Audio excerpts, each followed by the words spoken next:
Hi అండి, welcome back to my channel Vasavi's diaries.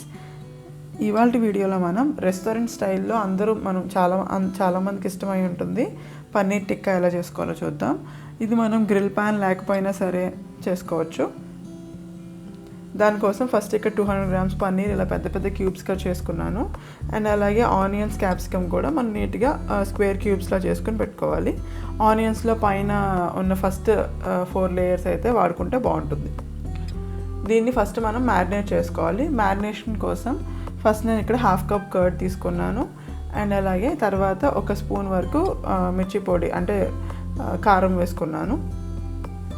ఇది మీ taste తగ్గట్టు, అంటే మీరు స్పైస్ ఎక్కువ తినే వాళ్ళైతే ఎక్కువ కారం యాడ్ చేసుకోవచ్చు. నేనైతే ఇక్కడ 1 స్పూన్ యాడ్ చేసుకున్నాను. తర్వాత కొంచెం పసుపు, అంటే ఒక 1/2 స్పూన్ కంటే కొంచెం తక్కువ పసుపు కూడా యాడ్ చేసేసాను. తర్వాత మనం దీనిలో ధనియాల పొడి యాడ్ చేస్తున్నాము. 1 స్పూన్ వరకు ధనియాల పొడి యాడ్ చేసుకుందాము. దాని తర్వాత ఒక 1/2 స్పూన్ వరకు గరం మసాలా కూడా యాడ్ చేసేసుకొని మనం టేస్ట్ తగ్గట్టు సాల్ట్ కూడా, నేను ఇక్కడ 1 స్పూన్ వరకు సాల్ట్ యాడ్ చేశాను. మీకు కనుక ఇంకా సాల్ట్ ఎక్కువ తినే వాళ్ళు అయితే ఇంకొంచెం సాల్ట్ కూడా యాడ్ చేసుకోవచ్చు. ఇవన్నీ యాడ్ చేసుకున్న తర్వాత ఒక 1/2 లెమన్ కూడా పిండేసుకుని, మనం లెమన్ జ్యూస్ అంటే సీడ్స్ రాకుండా జాగ్రత్తగా పిండేసుకోండి. ఇలా పిండేసుకుని ఇదంతా మొత్తం బాగా మిక్స్ చేసుకోవాలి. ఫైన్గా ఇలా పేస్ట్ అయ్యేంతలాగా మిక్స్ చేసుకుని మనం ముందుగా కట్ చేసి పెట్టుకున్న పన్నీర్ క్యూబ్స్, ఇప్పుడు ఇలాంటి స్టార్టర్స్ ఏమైనా చేసుకునేటప్పుడు పన్నీర్ ఎప్పుడు కూడా ఫ్రెష్గా ఉండేలా చూసుకోండి. ఎందుకంటే పన్నీర్ లేట్ అయ్యే కొద్దీ మీకు గట్టిగా స్పంజీగా, అదే కొంచెం సాఫ్ట్గా ఉంటుంది కదా, ఆ టెక్స్చర్ పోయి అది ఊరికే విడిపోతుంది అనమాట. సో అలా కాకుండా ఉండాలంటే మనం పన్నీర్ తెచ్చుకున్న వెంటనే ఇలాంటి స్టార్టర్స్ ప్లాన్ చేసుకుంటే మనకు పన్నీర్ విడిపోకుండా ఉంటుంది.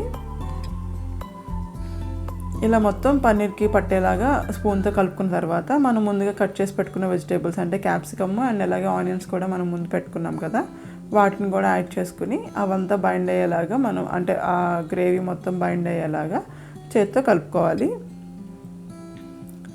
ఇక్కడ చూస్తున్నారు కదా, మొత్తం జాగ్రత్తగా మిక్స్ చేసుకోండి. ఒకవేళ పన్నీర్ ఫ్రెష్ అయితే ఏమవుదో, అది ఒకవేళ పన్నీర్ కనుక కొంచెం పాతదైతే కనుక విడిపోయే ఛాన్సెస్ ఉంటుంది. అండ్ అలాగే లాస్ట్లో కొంచెం 1 స్పూన్ ఆయిల్ యాడ్ చేశాను. ఇలా మొత్తం బాగా మిక్స్ చేసుకుని ఒక 20 to 30 మినిట్స్ వరకు ఇలా పక్కన పెట్టేసుకోవాలి. ఇప్పుడు ఇది ఒక 20 మినిట్స్ వరకు అయిందండి. ఇప్పుడు మనం దీన్ని గ్రిల్ చేసుకుందాం. ఇది నేను జస్ట్ ఒక చిన్న ప్యాన్ మీద గ్రిల్ చేస్తున్నాను. దీనికోసం మనం యాక్చువల్గా అయితే స్క్యూవర్స్ అని పెద్ద పెద్దవి ఉంటాయి. నేను అవి లేకపోయినా మన టూత్పిక్తో ఎలా చేసుకోవాలో చూపిస్తున్నాను. మన అందరి ఇంట్లో చిన్న చిన్న టూత్పిక్స్ ఉంటాయి కదా, వాటిలో ఇలా ముందు క్యాప్సికమ్ కొంచెం, తర్వాత ఒక పన్నీర్ క్యూబు అండ్ అలాగే ఒక ఆనియన్ ఇలా పెట్టేసుకోవచ్చు. ఒకవేళ మీ దగ్గర కనుక ఐరన్ స్క్యూవర్స్ కానీ లేదంటే చెక్కవే ఇలాంటి స్టిక్స్ పెద్ద పెద్దవి ఉంటాయి కదా, అవి కనుక ఉంటే కనుక ఒకదాని తర్వాత ఒకటి మనం నార్మల్గా పెట్టేసుకోవచ్చు. ఇలా పెట్టేసుకున్న తర్వాత ఇప్పుడు వీటిని ఫ్రై చేసేసుకుందాము. నేనైతే ఇక్కడ నార్మల్ మన దోశ ప్యాన్ ఉంటుంది కదా, ఆ ప్యాన్ మీద ముందు కొంచెం బటర్ కానీ లేకపోతే గీ కానీ, మీరు ఆయిల్ కూడా వేసుకోవచ్చు. ఇలా కొంచెం స్ప్రెడ్ చేసేసుకొని వీటిని 1 by 1 మనం పెట్టేసుకోవటమే ఇట్లాగా.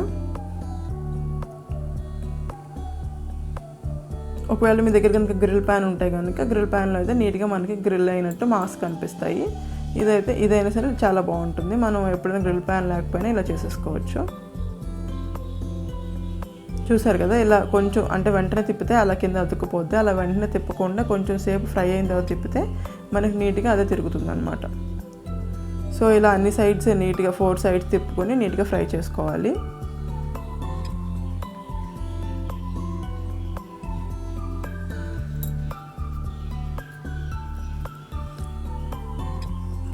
సో చూసారు కదా, మ్యాక్సిమం ఫ్రై అయిపోయినాయి.